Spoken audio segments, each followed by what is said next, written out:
السلام علیکم ورحمۃ اللہ وبرکاتہ۔ الحمد للہ رب العالمین والصلاة والسلام علی سید الانبیاء والمرسلین، اما بعد فاعوذ باللہ من الشیطان الرجیم، بسم اللہ الرحمن الرحیم۔ سورۃ الفاتحہ کا ترجمہ اور تفسیر مکمل ہو چکی تھی۔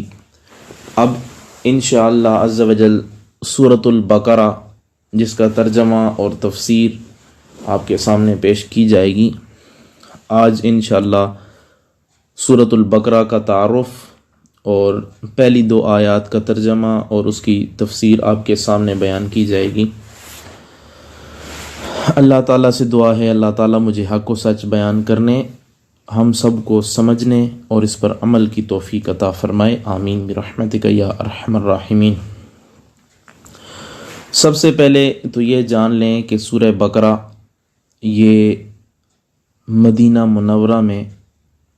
نازل ہوئی ہے، اسی وجہ سے اس کو جو ہے وہ مدنی سورت کہتے ہیں۔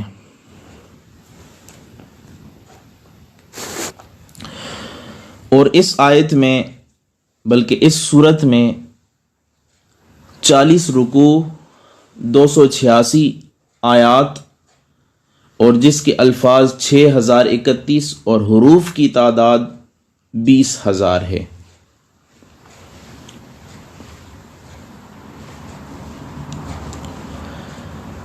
اب اس صورت میں گائے کے واقعات بیان کیے گئے ہیں،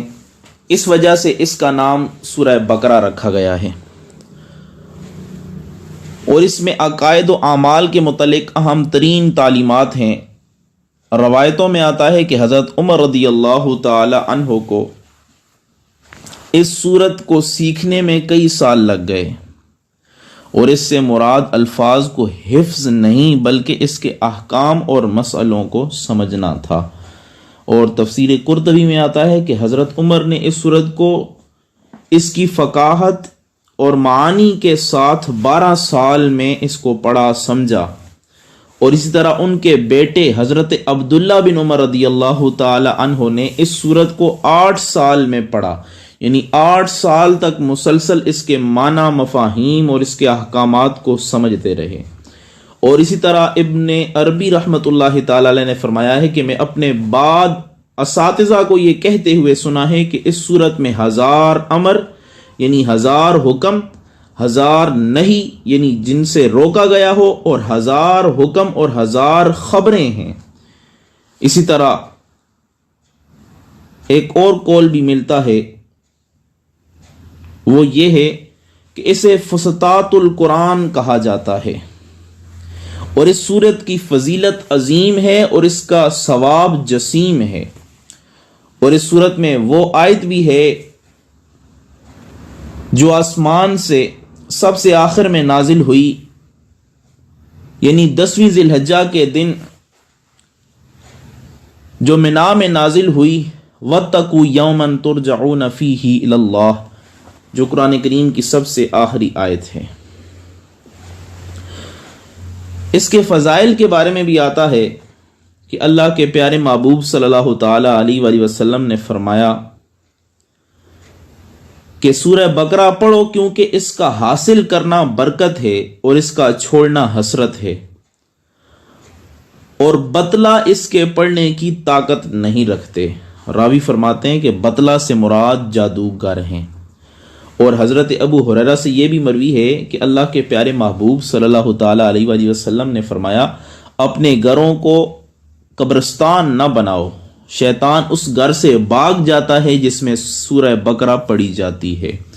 یعنی جس گھر میں سورہ بقرہ کی تلاوت کی جائے اس گھر میں شیطان داخل نہیں ہو سکتا۔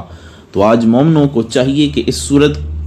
کو پڑھیں، اس کو سمجھیں، اس کے معنی مفاہیم پہ غور و فکر کریں، اس کے احکام کو جانیں اور اس پر عمل کرنے کی کوشش کریں۔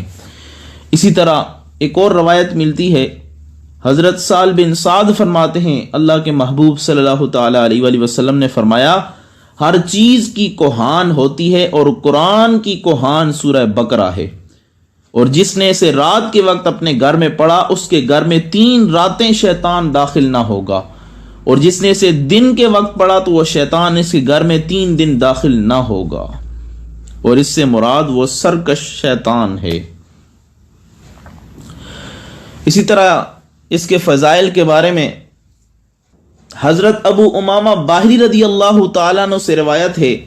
اللہ کے محبوب صلی اللہ تعالیٰ علیہ وآلہ وسلم نے فرمایا، قرآن پاک کی تلاوت کیا کرو، کیونکہ وہ قیامت کے دن اپنی تلاوت کرنے والوں کی شفاعت کرے گا، اور 2 روشن سورتیں یعنی سورہ بقرہ اور سورہ آل عمران پڑھا کرو، کیونکہ یہ دونوں قیامت کے دن اس طرح آئیں گی جس طرح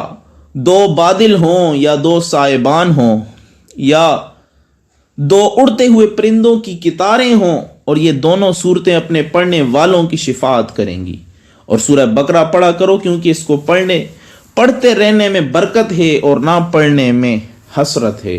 اور جادوگر اس کا مقابلہ کرنے کی طاقت نہیں رکھتے۔ تو ہمیں چاہیے کہ اس سورت کی بار بار تلاوت کریں۔ اب اس کے مضامین کی طرف بھی ہم آتے ہیں کہ اس میں کیا کیا مضامین ہیں۔ تو آپ جان لیں، سب سے اول ان لوگوں کے لیے ہدایت کا ذکر ہے کہ جن کے دلوں میں اللہ تعالیٰ کا خوف اور پرہیزگاری ہے۔ پھر فرمایا گیا کہ قرآن کریم سننے والے 3 قسم کے لوگ ہیں۔ اول، مومن، کامل مومن جو دل کی گہرائیوں سے اس کی تصدیق کرتے ہیں، اس کو سنتے ہیں، اس کو سمجھتے ہیں، اس کے احکام پہ عمل کرتے ہیں۔ دوسرا، نافرمان کافر جو اس کے مخالف ہوں گے، اس کو پڑھتے بھی ہوں گے یا سنتے بھی ہوں گے لیکن اس کے خلاف عمل کرتے ہوں گے، اور لوگوں کو بھی اس کے خلاف عمل کرانے پہ اکساتے ہوں گے۔ اور تیسرا، منافق کہ جس کا ظاہر و باطن یکساں نہ ہوگا، ظاہری طور پر تو کہے گا کہ میں مسلمان ہوں، اس کتاب کو ماننے والا ہوں، اس کے احکام کی پیروی کرنے والا ہوں، لیکن حقیقت میں باطن میں وہ اس کے احکام کو ماننے والا نہیں ہوگا۔ اس کے بعد عبادت کا حکم دیا گیا کہ قرآن کریم کی صداقت ثابت کی گئی ہے۔ اور چوتھے رکوع میں حضرت آدم علیہ نبینا علیہ الصلوۃ والسلام کی پیدائش اور ان کی خلافت ارضی کے مستحق ہونے کا ذکر کیا گیا ہے۔ اور 5ویں رکوع میں ایک خاندان یعنی بنی اسرائیل کا ذکر ہے۔ اس خاندان میں کثرت سے نبی اور رسول بھیجے گئے ہیں، ان کے حالات سبق آموز انداز میں بیان ہوئے، آخرکار ان کا انجام بیان کیا گیا ہے۔ اور اسی طرح 15 رکوع تک بنی اسرائیل کی تاریخ کے کئی واقعات بیان ہوئے، مثلا ان کے عہد و پیمان کو کوہ طور پر جلوہ ربی یعنی ہفتے کے دن کا واقعہ، اسی طرح گائے کا واقعہ، قتل انبیاء کے واقعات، جادو کی ناپاک سعی حاصل ان کے واقعات، انبیاء کی توہین کے منصوبات اور نجات و بخشش کے غلط تصورات وغیرہ وغیرہ، یہ چیزیں 15 رکوع تک بیان کی گئی ہیں۔ اور 16ویں رکوع سے بنی اسرائیل کے مزید حالات کے علاوہ حضرت آدم علیہ نبینا علیہ الصلوۃ والسلام کی اولاد میں نبی آخر الزمان امام الانبیاء سید المرسلین جناب محمد مصطفیٰ صلی اللہ تعالی علیہ وآلہ وسلم کی ولادت باسعادت کا ذکر خیر ہوا، اور بیت اللہ شریف کا ذکر ہوا، اور شہداء کا ذکر ہوا، اور ان کے درجات و مراتب بیان کیے گئے۔ 20ویں رکوع میں ذات باری تعالی کی قدرت اور نشانات کا ذکر، حلال و حرام کا ذکر ہے، نیکیوں کا ذکر ہے۔ اور 26ویں رکوع میں یا 26ویں رکوع تک قصاص، میراث، روزہ، دعا، حج، جہاد اور اللہ کی راہ میں مالی قربانی کے احکام ذکر کیے گئے ہیں۔ اور 27ویں رکوع میں معاشرہ، خاندانی زندگی کے مسائل، مثلا نکاح، حیض و نفاس، طلاق و ایلا، عدت، نکاح یا نکاح ثانی، بچوں کی تربیت، حق مہر وغیرہ، یہ ساتھ ساتھ آپ بے شک نوٹ کرتے رہیں تاکہ اس طرح کے کوئی مسائل جاننے ہوں تو اس رکوع میں جا کر ان آیات سے وہ مسائل آسانی سے اخذ کر سکیں۔ پھر 32ویں رکوع میں طالوت کا جالوت سے مقابلہ، جہاد، فتح و شکست، سامان جنگ، لشکروں کی کمی زیادتی پر منحصر نہیں بلکہ قلت کثرت پر غالب آ جاتی ہے۔ بتایا گیا کہ اکثر جو قلت ہوتی ہے وہ کبھی کبھی غالب پر بھی کثرت پر بھی غالب آ جاتی ہے۔ اور پھر 34 رکوع میں انفاق فی سبیل اللہ، اللہ کے راستے میں خرچ کرنا، اور آیت الکرسی جس میں حی قیوم ہونا اور دیگر صفات کا ذکر کیا گیا ہے، اور اسلام میں جبر نہیں یہ بیان کیا گیا ہے۔ اور 39ویں رکوع میں حضرت ابراہیم علیہ نبینا علیہ الصلوۃ والسلام کی زندگی کے چند سبق آموز واقعات مذکور ہیں۔ صدقہ و خیرات، پرہیزگاری کے احکام، سود کی ممانعت، گواہی کے بارے میں ہدایات، قوانین کا بیان اور تجارت کے چند اصول بھی اس میں بیان کیے گئے ہیں۔ اور آخر میں 40ویں رکوع میں ایمان اسلام کا خلاصہ، جامع دعا، فرمان برداری اور نافرمان کا انجام بھی بتا دیا گیا ہے، اور مومن کی کامیابی کی بشارت اور کافر کی ناکامی کا وعدہ بھی اسی میں ہے۔ اور یہ صرف افہام و تفہیم کے لیے تحریر کیا گیا ہے، ورنہ قرآن پاک کی جامعیت کمال کا الفاظ میں اظہار ممکن ہی نہیں ہے۔ اس سے قبل کل آسمانی کتابیں 103 نازل ہوئیں، 50 صحیفے حضرت سیدنا شیس علی نبینا علیہ الصلاۃ والسلام پر، 30 حضرت سیدنا ادریس علی نبینا علیہ الصلاۃ والسلام پر، اور 20 حضرت سیدنا ابراہیم علی نبینا علیہ الصلاۃ والسلام پر۔ اسی طرح توریت موسیٰ علی نبینا علیہ الصلاۃ والسلام پر، زبور حضرت سیدنا داؤد علی نبینا علیہ الصلاۃ والسلام پر، اور انجیل حضرت عیسیٰ علی نبینا علیہ الصلاۃ والسلام پر۔ لیکن یہ الکتاب یعنی قرآن کریم جو جامع ہے، یہ تمام نبیوں کے سردار، جس طرح تمام کتابوں کی سردار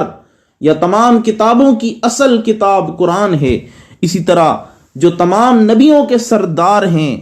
خاتم النبیین ہیں، اس نبی پہ حضرت محمد مصطفیٰ صلی اللہ تعالیٰ علیہ وآلہ وسلم پہ یہ کامل کتاب الکتاب قرآن کریم کو جو ہے وہ نازل کیا گیا ہے۔ اب یہ بات بھی یاد رکھ لیں، سورہ بقرہ اس سورت کا نام ہے کہ یہ مدینہ منورہ میں نازل ہوئی، اور اس میں 286 آیتیں، 40 رکوع ہیں۔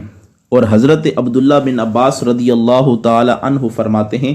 کہ سب سے پہلے مدینہ طیبہ میں یہی سورت نازل ہوئی، سوائے ایک آیہ کریمہ کے، وہ میں نے آپ کو پہلے بھی پڑھ کے سنا دی، وَاتَّقُوا يَوْمًا تُرْجَعُونَ فِيهِ إِلَى اللَّهِ، کہ یہ آیت 10ویں ذی الحجہ کو نازل ہوئی ہے۔ اور یہ بھی ہے کہ اس سورہ مبارکہ میں 6021 کلمے اور 25,500 حروف ہیں۔ ایک جگہ آتا ہے صراط الجنان میں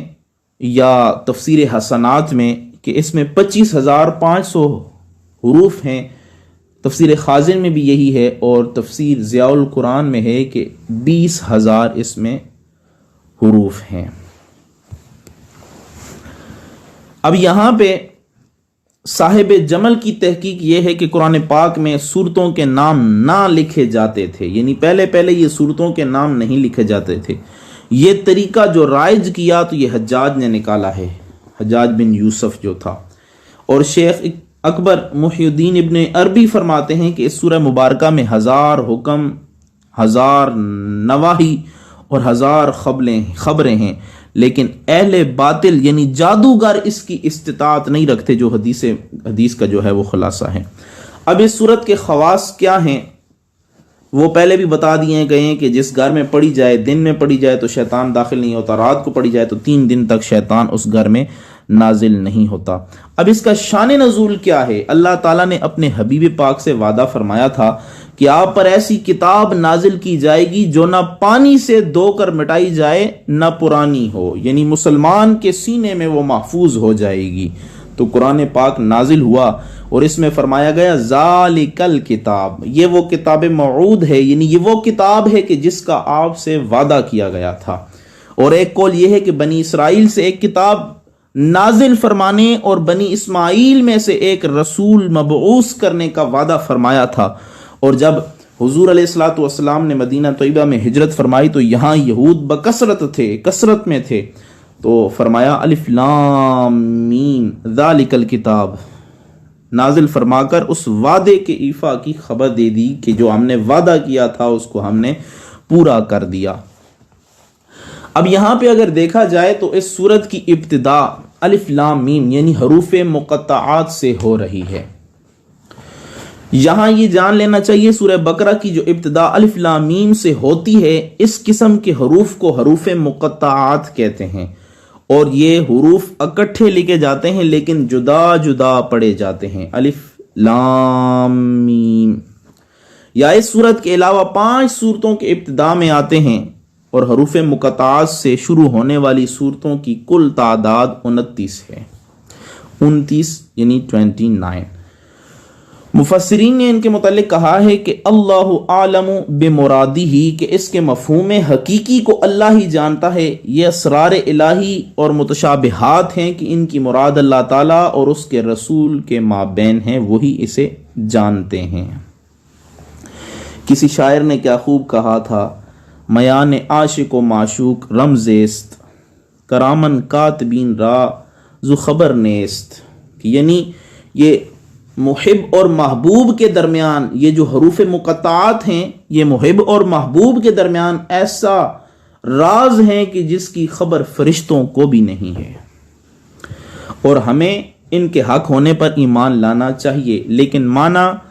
تعویلی اگر ممکن ہو اور وہ کتاب و سنت کے موافق بھی ہوں تو انہیں مقبول ہوگا، یعنی اس کو ہم قبول کر لیں گے، اور ایسا تعویلی معنی مردود ہیں جو کتاب و سنت کے مطابق نہ ہوں۔ اب اگر الف لام میم کے معنی پر غور کریں تو یہاں پہ اگر حروف ابجد میں دیکھیں کہ الف لام میم، اس میں 3 حرف ہیں، ایک الف، ایک لام اور ایک میم، اور ابجد کے قاعدے سے الف کا عدد 1 ہے، لام کے 30 اور میم کے 40 ہوتے ہیں۔ تو اس سے یہ عبارت حاصل ہوتی ہے، اس سے یہ مفہوم حاصل ہوتا ہے کہ ایک وحدہ لا شریک نے یکتا قرآن کریم بے مثل مصطفیٰ پر 30 پاروں کے اندر 40 سال کی عمر میں حضور سید عالم صلی اللہ تعالی علیہ وآلہ وسلم پہ نازل فرمایا ہے، اور یہ معنی تعویلی ہے، اس لیے مقبول ہے کہ احادیث صحیحہ سے بھی یہی ثابت ہے۔ اور یہاں پہ ایک اور چیز بھی آپ کے سامنے ذکر کر دوں، الف لام میم کے بارے میں حضور ضیاء الامت اپنی تفسیر ضیاء القرآن میں فرماتے ہیں، الف لام میم اور دیگر حروف مقطعات سر بین اللہ و رسولہ، یہ وہ راز ہیں جو اللہ اور اس کے رسول کے درمیان ہیں۔ اور اسی طرح صاحب روح المعانی آپ فرماتے ہیں کہ ان حروف کا صحیح مفہوم نبی کریم صلی اللہ تعالی علیہ وآلہ وسلم جانتے ہیں اور اولیاء کاملین جانتے ہیں، اور ان کو یہ علم بارگاہ رسالت سے عطا ہوتا ہے، اور بعض اوقات یہ حروف خود اپنے اسرار کو یا اپنے معنی کو اولیاء اکرام سے بیان کر دیتے ہیں، اللہ کے نیک بندوں سے بیان کر دیتے ہیں، جیسے یہ حروف اس ذات پاک سے گویا ہوتے ہیں، یعنی اس ذات سے یہ کلام کرتے ہیں کہ جس کی ہتھیلی میں کنکریوں نے اللہ تعالیٰ کی تسبیح بیان کی تھی۔ اب آئیں پہلی 2 آیات ہم پڑھتے ہیں ترجمہ، اور اس کے بعد جو ہے وہ انشاءاللہ عز و جل اس کی تفسیر بیان کریں گے۔ اللہ تعالیٰ ارشاد فرماتا ہے، الف لام میم، یہ الف لام میم حروف مقطعات ہیں، اس کی تفصیل بیان کر دی ہے۔ ذالک الکتاب لا ریب فیہ ھدی للمتقین، اعلیٰ حضرت نے ذالک الکتاب میں ترجمہ یہ لکھا ہے کہ یہ وہ ذیشان کتاب، حضور ضیاء الامت نے لکھا ہے یہ ذیشان کتاب،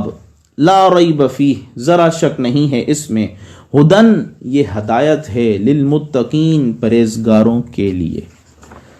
اب یہاں پہ اگر قرآن کریم میں اس الفاظ میں ذالک الکتابوں میں ہی اگر غور کیا جائے، ذالکہ اگرچہ عام طور پر اس مشار الیہ کے لیے استعمال ہوتا ہے، یعنی جس کی طرف اشارہ کیا جائے اس کے لیے استعمال ہوتا ہے جو دور ہو، لیکن ایسے مشار الیہ کے لیے بھی استعمال ہوتا ہے جو حسن تو نزدیک ہوں، یعنی چھونے کے اعتبار سے تو نزدیک ہوں، لیکن اپنی شان اور رتبے کے اعتبار سے بہت بلند ہوں اور دسترس سے دور ہو۔ اس لیے ترجمے میں قرب حسی اور بعد رتبی دونوں کا لحاظ رکھتے ہوئے ترجمہ یہ کیا گیا ہے کہ ہمارے ہاتھ میں یہ جو قرآن کریم ہے یہ وہ ذی شان کتاب ہے، یعنی یہ کتاب جو ہمارے ہاتھ میں ہے یعنی قرب حسی والی، اور اس کا رتبہ بہت دور ہے، یعنی وہ اعلیٰ و عرفہ کتاب ہے، یہ وہ ذی شان کتاب ہے۔ اعلیٰ حضرت فرماتے ہیں یہ وہ ذی شان کتاب ہے، ذرا شک نہیں ہے اس میں، کوئی شک نہیں ہے اس میں۔ اب یہاں پہ لا ریب فی، لا ریبہ فرمایا گیا ہے، یہ نہیں فرمایا لا یراب فیہ کہ اس میں شک نہیں کیا جاتا، کیونکہ اس میں شک و شبہ کی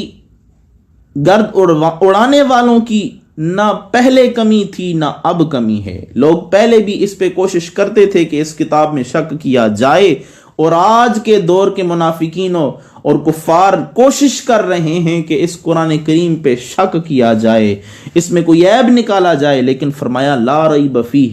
یعنی اس کے واضح دلائل، اس کی روشن تعلیمات، اس کے بیان کردہ تاریخی واقعات اور اس کی پیشن گوئیاں حق و صداقت کی وہ بلند مینار ہیں جہاں شک و شبہ کا غبار نہیں پہنچ سکتا، اور اگر کوئی شبہ کرتا ہے تو وہ اس کی اپنی کج فہمی اور اس کے علم کی کمی ہے۔ اگر یرکان کے بیمار کو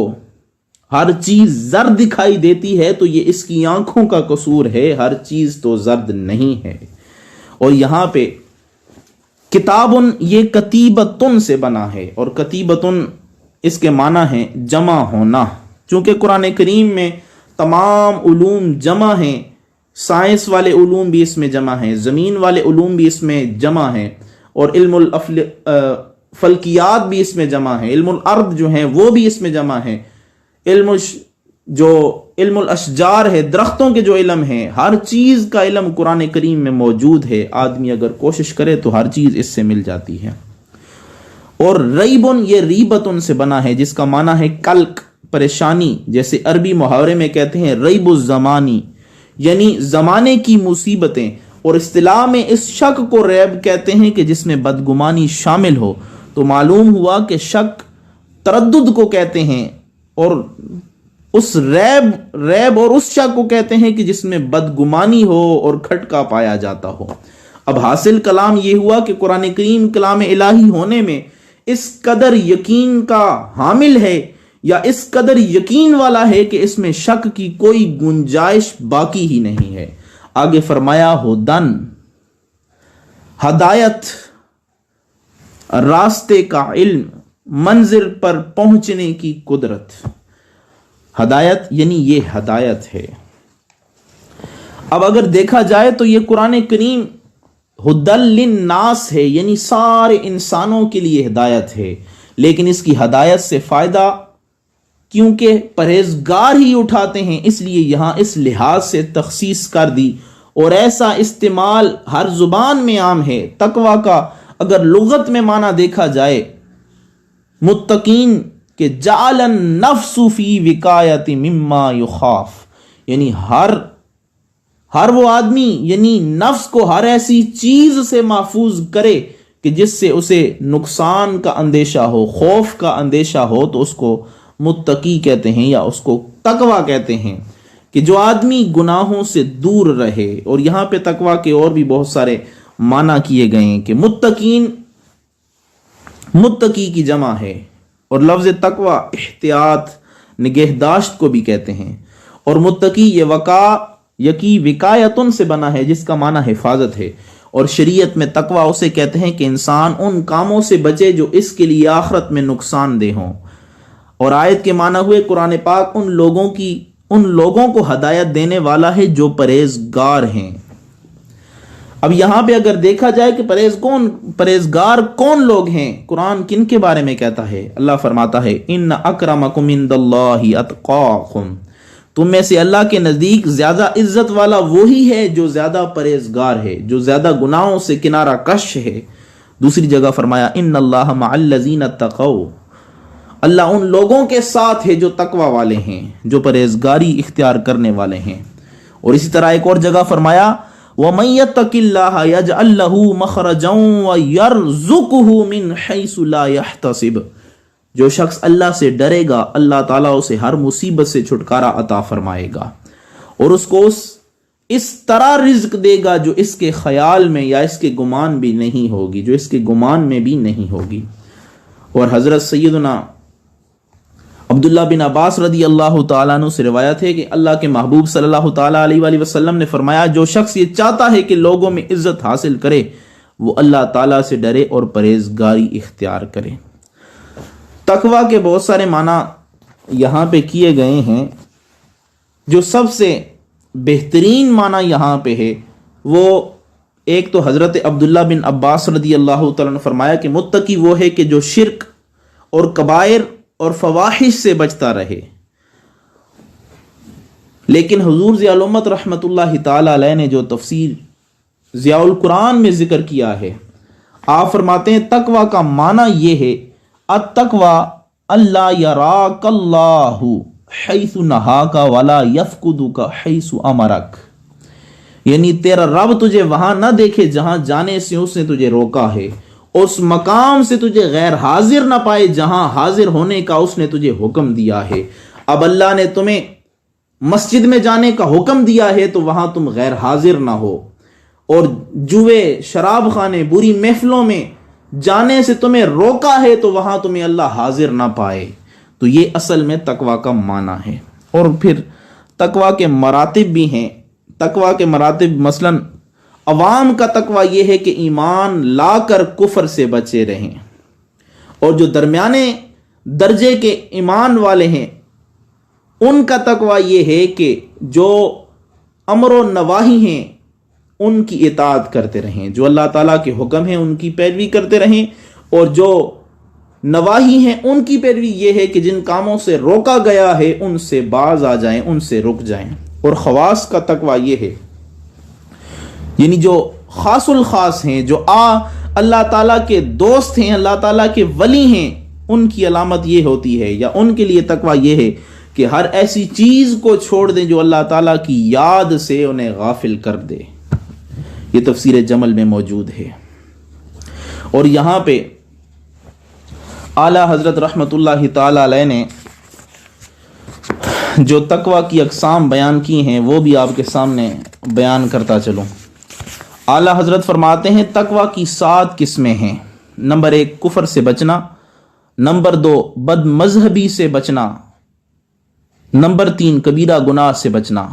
نمبر 4 صغیرہ گناہ سے بچنا، نمبر 5 شبہات سے پرہیز کرنا، نمبر 6 نفسانی خواہشات سے بچنا، جو نفس میں گناہ کرنے کا جذبہ پیدا ہوا ہے اس کو ترک کرنا،